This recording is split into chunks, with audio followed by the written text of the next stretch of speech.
네, 우리 시장을 지키는 이 캐스터들의 외침에 시장이 좀 화답을 해줬으면 좋겠어요. 그렇다면 오늘 월요일 아침 어떻게 준비를 해봐야 될까요? 전문가의 시각으로 도움 드립니다. 최원재 전문가 모셨습니다. 안녕하세요. 안녕하십니까. 예. 그러면은 오늘 첫 번째로 볼 내용 준비해봤습니다. 확인해 보시죠. 첫 번째 체크포인트, 우리나라와 중동 국가 간의 첫 번째 FTA, 바로 그 주인공은 아랍에미리트가 됐습니다. 이 FTA가 가진 의미, 그리고 또 수혜 섹터 분석이 필요해 보이는데요. 어떤 내용인지 알려주세요. 네, 일단 한국이 14일이죠. 주말에 아랍에미리트와 FTA를 체결을 했습니다. 지금 한국이 수출하는 품목, 대표적인 자동차, 가전 등 이런 품목을 10년 내에 관세를 단계적으로 모두 철폐하기로 했고요. 지금 특히 이제 국산 자동차 같은 경우에는 유럽하고 일본 자동차보다 조금 더 유리해질 전망이다. 그렇게 보고 있습니다. 자동차 같은 경우는 아랍에미리트에 수출하는 품목 중에서는 가장 규모가 큰 상품이고요. 그리고 이제 수출 품목뿐만이 아니라 온라인 게임, 의료 서비스, 컨텐츠 등 이런 서비스 시장도 아랍에미레이트는 이제 개방을 하기로 했습니다. 아랍에미레이트는 중동 지역에서 온라인 게임 이용과 지출액이 가장 많은 국가로 지금 좀 알려지고 있고요. 그리고 이제 수입 품목 중에서도 이제 원유가 이제 관세가 철폐될 것으로 보고 있고요. 그러면 이제 정유하고 석유화학 기업들에게는 수혜가 예상된다. 아무래도 원부자재 가격이 좀 낮아지니까 그럴 것으로 좀 보고 있고요. 관련주들 좀 보시면은 자동차 섹터, 가전, 게임, 이 정도 좀 보시면 될 것 같은데. 자동차, 현대차 잠깐 보시면은. 네. 최근에 주가는 그냥 횡보하고 있다고 좀 보시면 될 것 같고, 지금 환율이 많이 좀 오르고 있는데, 그거만큼은 주가는 좀 못 오르고 있죠. 아무래도 제가 봤을 때는 우리나라가 전체적으로 모든 자원을 갖다가 자체적으로 우리나라가 생산하는 건 아니기 때문에, 외부에서 좀 들여와야 되는 것도 있잖아요. 그쵸. 그러면은 아무래도 환율이 높아지면은, 같이 이제 제조 단가도 좀 높아지게 되기 때문에 별로 그렇게 썩 수혜를 못 입는 거 아닌가, 개인적으로는 좀 그런 생각도 해보고 있고요. 그다음에 기아도 한번 잠시 보시면, 기아는 현대차보다는 조금 주가의 흐름이 좀 괜찮습니다. 좀 관심권에 더 봐야 될 것 같고, 그다음에 LG전자, 가전제품 대표적으로 LG전자 좀 보셔야 되는데, 좋은 실적 발표했고 이런 모멘텀이 어떻게 좀 주가에 반영될지 한번 지켜보자, 이렇게 정리해드리겠고, 그리고 게임주들은 계속적으로 어떻게 본다면은 모멘텀을 좀 못 찾고 있잖아요. 네. 그런데 이제 아랍에미레이트가 게임에 대한 지출이 많고 그러다 보니까 조금 한번 기대를 한번 걸어보자. 넷마블, 펄어비스, 데브시스터즈 이런 조금 NC소프트보다는 좀 가벼운 이런 종목들 위주로 한번 넥슨 게임즈까지 한번 관심권에 한번 더 보자, 이렇게 정리해드리겠습니다. 자동차하고 이쪽 가전 쪽은 기사를 통해서도 아마 손쉽게 알만한 그런 수혜주였을 텐데요. 게임 섹터도 이에 따른 수혜주로 분류를 해주시네요. 과연 오늘 이 뉴스의 반응이 나올지. 첫 번째 체크 포인트는 우리나라와 아랍에미리트의 이 FTA 체결 소식 알려드렸습니다. 다음 두 번째 넘어가 보죠.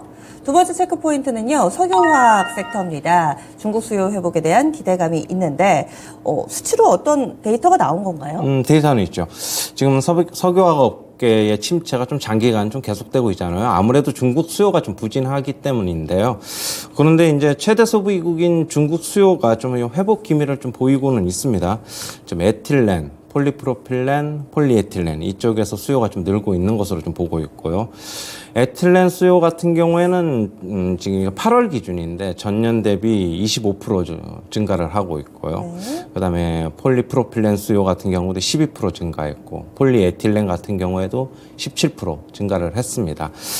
최근에 이제 수요 반등이 좀 나오고 있는데, 아무래도 중국 정부의 적극적인 경기 부양책 덕분이 아닌가, 좀 그렇게 보고 있고요. 이 덕분에 이제 국내 NCC 업체들의 가동률도 90% 선까지 지금 올라서 있는 상태입니다.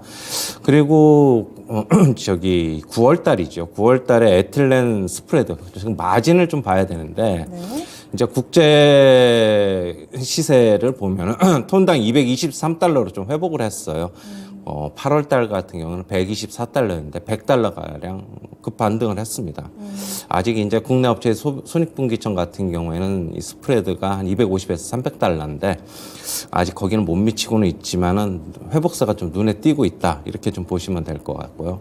하지만은 유가 상승은 좀 변수입니다. 뭐 아무래도 유가 강세가 나타나면은 제조 코스트가 좀 높아지기 때문에 그런 거기 때문이고요. 유가가 지난 밤에 국제 시장에서 급반등 5% 이상 급반등을 했기 때문에 일단은 석유화학 이쪽은 아까도 얘기했듯이 아랍에미레이트와 FTA 체결 그런 것 때문에 수혜도 예상이 되고 있고 이것도 어느 정도는 수혜가 예상이 되고 있는데 오늘 유가가 급반등한 게 먼저 반영이 될지 아니면 그거 무시하고 유가는 아직 정고점 뚫지 못했으니까 그냥 이거를 먼저 유가 그냥 수요에 대한 거를 먼저 반영을 할지 좀 지켜봐야 되겠고 LG화학 먼저 좀 보시면은 네. LG화학 뭐 최근에 뭐 2차전지 쪽도 같이 이제 묶이다 보니까 뭐 주가 흐름이 상당히 안 좋은데 좀 어느 정도 반등 나올 수 있다. 최근에 주가 좀 반등 나오고 있죠. 그렇게 보시면 되고 금호석유 같은 경우에도 지금 박스권인데 한번 기대해보자 이렇게 보고 있고 롯데케미칼은 지금 증권사마다 3분기의 전망이 조금씩 틀려요. 어떤 데는 지금 계속 적자 그런데 이제 소폭 적자 정도 예상하는 측이 있는 반면에 어떤 데는 흑자 전환할 것이다. 네. 흑자 전환도 크게는 안 보고 있고 본인분은 뭐 200억 미만 정도예요. 그냥 그 정도 보고 있는데 3분기 실적을 한번 나와봐야지 알 것 같고요. 뭐 대한유화까지 한번 관심권에 둬보자. 이렇게 정리해 드리겠습니다. 네. 그래서 석유화학 섹터 오랜만에 들여다봤습니다. 호재성 뉴스 중국에서 수요가 회복하고 있다라는 부분 긍정적으로 봤습니다. 다만 이 국제유가가 빠르게 오름세를 나타냈기 때문에 어떤 쪽에 조금 더 크게 영향을 받을지는 한 번 더 오늘 장에서 확인을 해보시고요. 일단은 그래도 긍정적인 뉴스가 발생을 해서 바닥에 대한 기대감 함께 소개를 해드렸습니다. 그러면 오늘의 추천주 넘어가 볼까요? 어떤 기업 볼까요? 네, JVA입니다. 네. 한미약품의 계열사인데 지금은 의약품 자동 제조 사업 업체입니다. 최근에 이제 판가 인상을 좀 했고요. 그다음에 생산 효율화로 인해서 영업이익률이 개선이 되고 있습니다. 지금 영업이익률 10% 후반대 매우 잘 나오고 있고요. 네. 그리고 의료 자동화 장비 사업을 하고 있잖아요. 그런데 이제 그거에 대한 이제 글로벌 니즈가 확대가 되고 있어가지고 수출이 계속적으로 증가할 것으로 보고 있습니다. 최근에 주가가 반등이 좀 강하게 나오고 있습니다. 조금 모멘텀이 좀 더 실릴 것으로 보고 있고요. 매수가는 시초가 이하서부터 접근하시고 목표가는 35,000원.